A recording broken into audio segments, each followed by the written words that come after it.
morning, I began my day in Jerusalem, the eternal and undivided capital of Israel.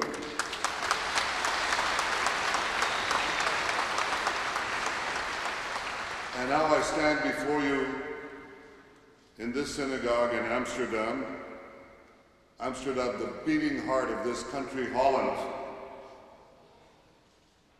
Now, the Dutch people and the Jewish people, well, we're both small in size, but great in spirit.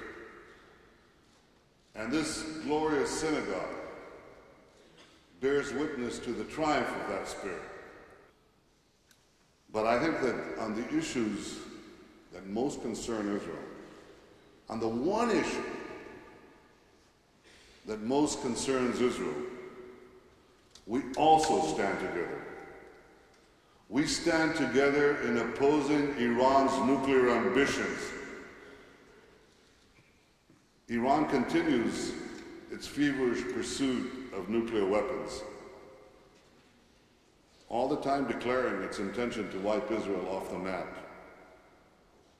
And a nuclear-armed Iran is a threat to Israel, to the region, to the world. Iran must not be allowed to develop nuclear weapons, period.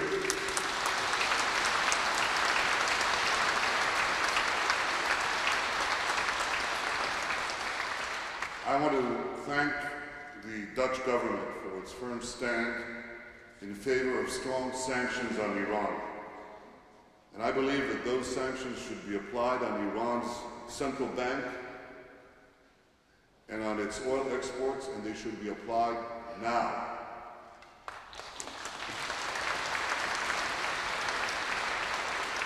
Israel and the Netherlands also stand together on the need to advance a secure and genuine peace with the Palestinians.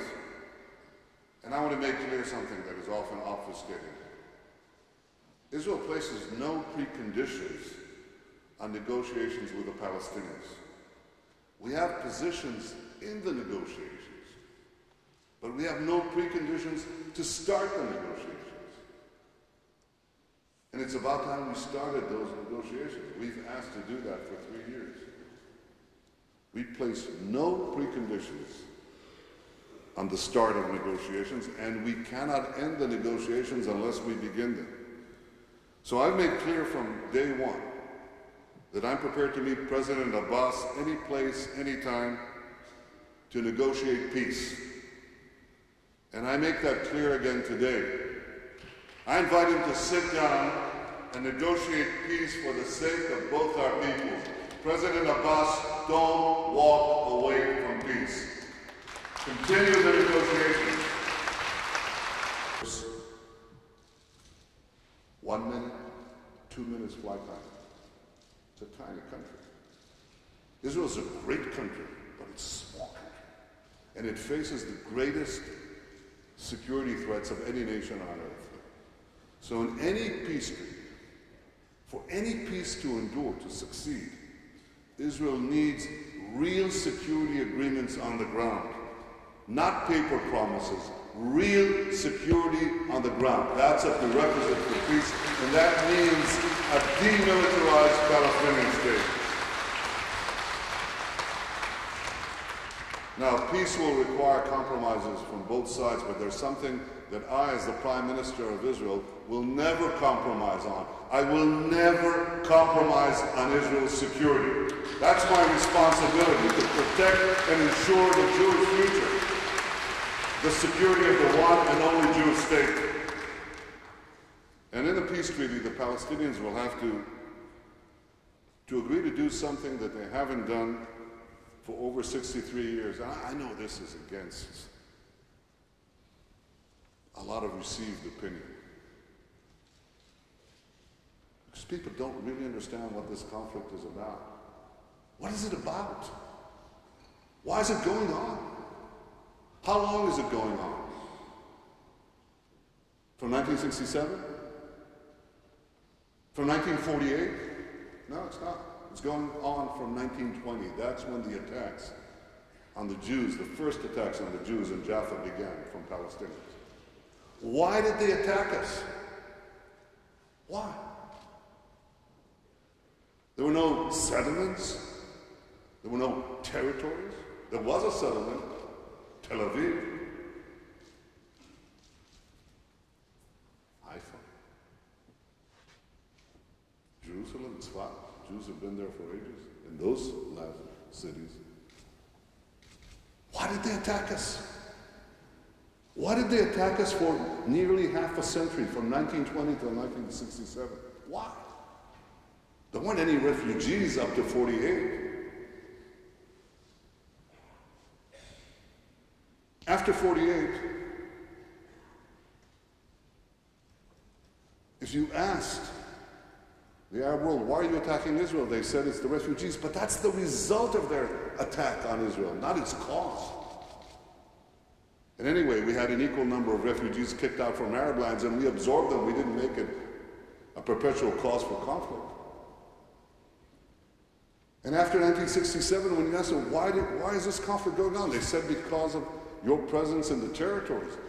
But there wasn't a single Israeli soldier in Judea and Samaria before 1967, when 3 Arab countries placed a noose around the neck. Again, the technique is to turn the result of Arab aggression into its cause. What is the cause of this conflict? It's the persistent refusal to accept the Jewish state in any boundary. So if peace is to endure, there is a simple requirement, other than security. The Palestinians will have to do something they refuse to do. They still refuse to do today. Amazing. They must, once and for all, recognize the Jewish state. Yet there are those who cast Israel as a pariah state every time we exercise the inherent right of self-defense. And I can tell you that our soldiers go to unprecedented lengths to keep innocent Palestinian civilians out of harm's way. Yet there are those who shamefully call them war criminals. So I appreciate especially the fact that the Netherlands was one of the handful of countries who refused to participate in this theater of the absurd. The Netherlands stood up and voted at the Human Rights Council against the Goldstone report, and we appreciate that, and we thank the Netherlands for doing something so clear, so simple. At the United Nations this past September, I spoke about a meeting I had with the Lubavitcher Rebbe shortly after I came to serve as Israel's ambassador to the United Nations. And the Rebbe told me that even in the darkest hall, the light of a single candle can be seen from a great distance. In this remarkable synagogue, you're used to the lighting of candles. Look around you. A lot of candles. Well, I asked the Jews of the Netherlands and the many non-Jewish friends of Israel that inhabit this great land to continue to light candles of truth. Let us work together to ensure that this light can be seen far and wide. Let everyone know of our shared commitment to defend the one and only Jewish state, to secure our common values, and to advance a lasting and secure peace for all. Thank you very much.